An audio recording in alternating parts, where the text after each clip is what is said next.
Welcome to my top 10 most anticipated comics for December 21st, 12/22. Guys, I just spit on the camera. Guys, welcome back to Comic Book Corner 2.0. I'm Mike Spider Slayer. It's never too early to start your pull list for next week, and hopefully this list helps you make decisions on what comic books to buy. Yes, guys, before we dive into it, I just gotta give a quick shout out to the Night Library. So there's nothing wrong with reading free comic books, so why don't you check out the Night Library? Here at the Night Library, you can find free comics, free manga, free graphic novels, and more. Some books already in the archives: Red Hunt, a gritty action-packed story of violence, monsters, and the blood-crazed hunters who seek them out. Some men hunt the monsters, others they become them. Also available, Song of Stone and Warlock. New content is always in the works, and make sure you sign up for the Night Library newsletter for up-to-the-minute updates on latest projects, sweepstakes, and new releases. So not only is the Night Library providing you free comic books, but if you enter your email and join their mailing list, they will send you a free gift. It's a win-win, no risk for you. So check out the nightlibrary.net. I'll leave it in the description box below. All right, now that I gained my composure here, let's talk about the book that's on the hot seat this week, and it's got to go to an event which I think is going to be a lot of fun. But this is a stretch here. This goes to Dark Web Miss Marvel issue 1. We'll see what happens with it. Miss Marvel is in the Dark Web event, and you're probably wondering, well, why does she have to do with anything with Spider-Man? And if you haven't been reading the Spider-Man comics, she actually is an intern as Oscorp. So she's involved in what's going on in the Amazing Spider-Man comic, and somehow she finds herself in limbo, and she's all tied up now with Madeline Pryor and things like that. Could be a very loosely tied comic book when it comes to the event. I'm not holding my breath on this particular one, but we'll see what happens. Marvel's got to do something with Kamala, so we'll see. This is 28 pages, and this one is $4. Let's talk about the book that's on the rise, and this goes to X-Men Annual. This is issue 1. When it comes to the X-Men, I've enjoyed the last couple issues that had to deal with Forge. I thought that was great, him rescuing Laura. Really well done in the Vault. I think it was the Children of the Vault or Vault of the Children, whatever the heck it is. Whatever. That story was really good. Now this annual has to do with Firestar, and Firestar is one of my favorite. I wouldn't want to say X-Men because she's not really on the X-Men all that much, but Mutant, I've really grown attached to the character ever since I was a really young kid in Amazing Spider-Man and His Amazing Friends, or Spider-Man and His Amazing Friends cartoon. He didn't seem to talk today, and here we're going to be diving into her past and to see how she fits in Krakoa and whatnot, because she still hasn't got her footing in there. So that could be a really interesting story. Looking forward to it. 36 pages, $5. Next, we go into number 10, and here we go, guys. Dark Crisis on Infinite Earths issue 7. We're beginning the dawn of the DCU. What's going to change about the DC universe that's going to make you buy this comic book or the other comic books that are coming out in the future? Well, you know what's going to make me buy those comic books? It has nothing to do with what's on this title here. It has to do with how these stories are going to be written. So that's still what's to be determined here. And when it comes to the Dark Crisis event, if I invested in 6 issues of this already, I'm definitely going to finish the last issue. And I feel like it's been a pretty solid event. It's going to be interesting how this definitely concludes, and obviously the ramifications going forward and into 2023. This is 40 pages, and this is $6. Moving on to number 9. And number 9, we have DC's War of the Undead Gods. This is issue 5. It's been a pretty solid series. However, I feel like it's a bit jumpy and not as strong as the previous stories when it comes to DC's. There is some shock value, but there's just some randomness that's going on that might not be needed. And in the last issue, we foreshadowed on who's going to save the day in this series. I think we were. And that character is by the name of Lobo. He's right here on the cover here. So will he save the day? Still yet to be determined. I would like if they threw in a screwball here to not make it such a predictable ending, but we'll see what happens.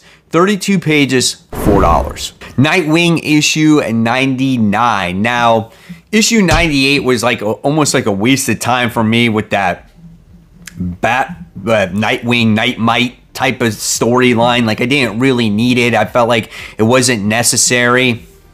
And that's what Nightwing does a lot. It does a lot of stall tactics to keep the story going. But when the story's in check and it's, you know, focused on the main plot, I really enjoy it. I feel like Tom Taylor is doing a decent job when it comes to Dick Grayson and Babs' relationship. You got to see that in issue 97, which I appreciated. And now we have, I think it's one of the family members that's in witness protection program to try to, you know, spill the beans on whatever happened with Blockbuster and whatnot. I think we're getting back to that main story, but we'll see what happens. Overall, I wouldn't say I love Tom Taylor's Nightwing, but I've really enjoyed it, but it's just been a hit and miss on certain issues. So we'll see where it goes.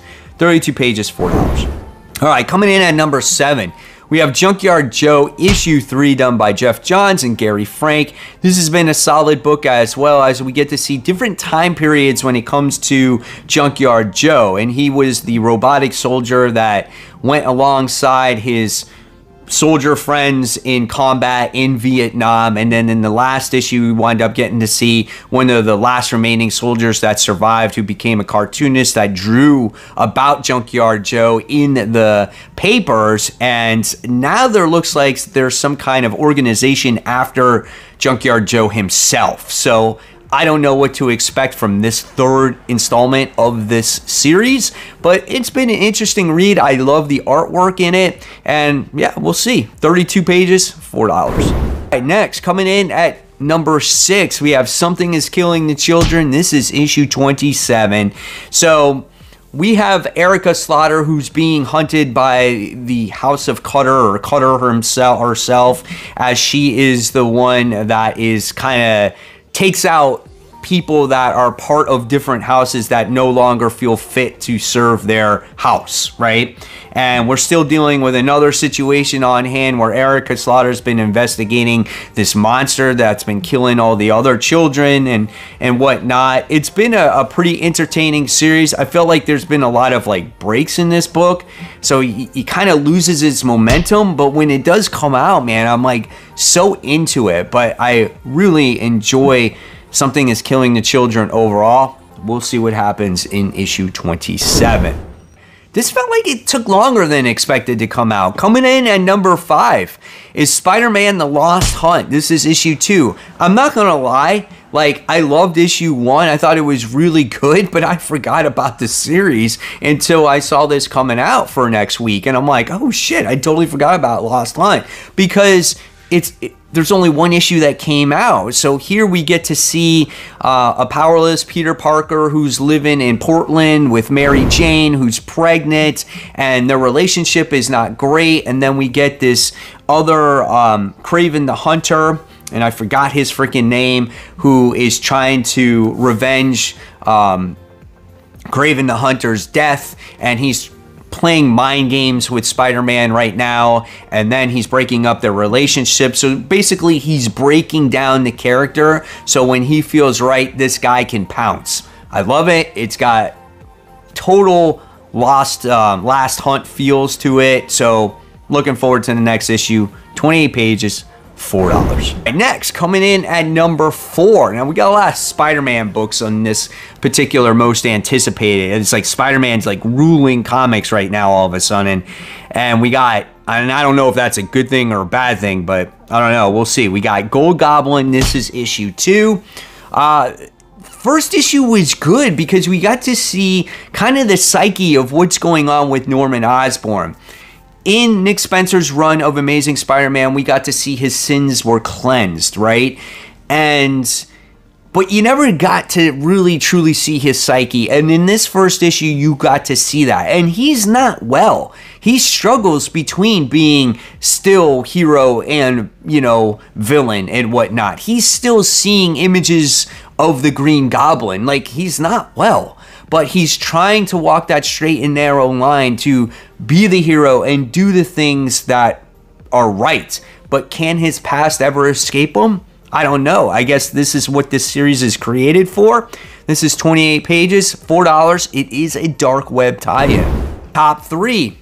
More dark web stuff. We have Mary Jane and Black Cat. This is issue 1. This is written by Jed MacKay. Now, Jed MacKay has written the best ever comics when it comes to Black Cat. He's added so many more layers to the character. He's made her an interesting character. You know about more of her past and whatnot. And these two had a one-shot a few months back. And I really enjoyed the dynamic between these two characters, which you would think they're kind of enemies because, all right, it's Black Cat, which is a on-again, off-again thing with Peter Parker, and same with Mary Jane at this point. She's an on-again, off-again. And you would think these two would be jealous of each other, but somehow they put aside their differences to work together. And I like that. I think that's really cool. So I'm interested to see what's going to happen when their paths cross with each other once again. This is 36 pages, and this is $5. Next, coming in at number 2, we have World's Finest. This is issue 10. Always a great book, right? Last issue, I wouldn't say it fell flat for me. It just was my least favorite issue out of all of them, as we got to see the Joker team up with, who is he? The Key. And there's this, like, flood that flooded Gotham, and right when David, which is the new character that's been introduced, spills the beans to Superman of what has happened on his home planet and why he came here, it just felt washed away by this unwanted flood. However, David now is in possession of the Joker, and it looks like he's changing him into a bad guy, which made for a great cliffhanger. Looking forward to that. We'll see what happens. 32 pages, $4. All right, guys, remember, as always, after number 1, we are not done, as I'm bringing you some of the noteworthy comic books that might not be on my top 10 most anticipated, but so you know that they are coming out. But my number 1 comic book, based off of issue 3, has got to go to Vanish, issue 4. This is the end of the first story arc, and let me tell you, the main character, Oliver, has learned to absorb magic from the supposed bad guys, and now I feel like he's magic hungry, power hungry, and I think he's actually going to become the villain in this book. I mean, it feels like the writing's on the wall here, right? The artwork by Ryan Stegman, that's a FedEx truck, which is very annoying. The Ryan Stegman artwork in this book is absolutely gorgeous. I love it. It reminds me of like a video game when you get the bad guys have their eyes like trailing along. It reminds me of like God of War, or I said it last time, Dark Souls. So well done. Overall, this is a great book. I really enjoy it. Man, March can't come quick enough. Hopefully it does come out on time though. Looking forward to it. $4 comics. All right. Noteworthy comic book here, guys. Let's talk about it. We have DC Comics as Batman vs. Robin issue 4. Really enjoy it. I love the Devil Neza stuff. I love how, you know, we got Damian who's possessed and whatnot. But in the last issue, we did lose Alfred. We find out who Alfred was. And being that there is so much magic going on in this book, I'm not very fond of magic comic books or magic happening in comic books. I feel like it's a cop-out. I feel like it just goes way over my head at times too. But it has been an interesting read, but it's not nearly as strong as Mark Waid's Batman Superman title, or World's Finest, right? I should say. So we got that one. Then we have Catwoman issue 50. So we got the 50th issue of Catwoman. Some gorgeous covers. The one I'm showing you here is a Sosa Mica cover. Absolutely beautiful. It's like a homage to Michelle Pfeiffer in a way. All right, and then we have DC vs. Vampires All Out War. This is issue 6. This is 6 of 6, of course. And then we have Strange issue 9, where the last issue was it was okay. I felt like it was a very filler issue, so we'll see what happens with issue 9. And then we have Black Panther issue 12, nothing special either. Then we have Avengers Forever issue 12, again, got Jason Aaron stuff going on, coming to the end of that. Then we move on to the independent comics. We have Images Scorched. This is issue 13. Always a fun, entertaining, action-packed book. Just tired of the storyline. Then we have another book that just missed my most anticipated, but there were some really good books I'm looking forward to. Rogue Sun issue 9. Really great series. This is definitely an under-the-radar series that people should be checking out. It's kind of under their superhero universe. Really well done here, guys. Then we have Teenage Mutant Ninja Turtles Saturday Morning Adventures issue 3. It's got Casey on the cover, so you can't deny that. So there you guys have it. There are my most anticipated and noteworthy comic books getting ready to come out for December 21st, 2022. Hopefully you guys enjoyed it. If you love the content, I'll leave you more content right here. Don't forget to hit that POW button if you want to subscribe to the channel, which is the subscribe button, and the like button. They're all the same. Hit the bell for notifications so you don't miss any videos from me. And of course, guys, as always, keep buying, keep collecting, but more importantly, always read those comics. I'll see you real soon, guys. Take care. Bye.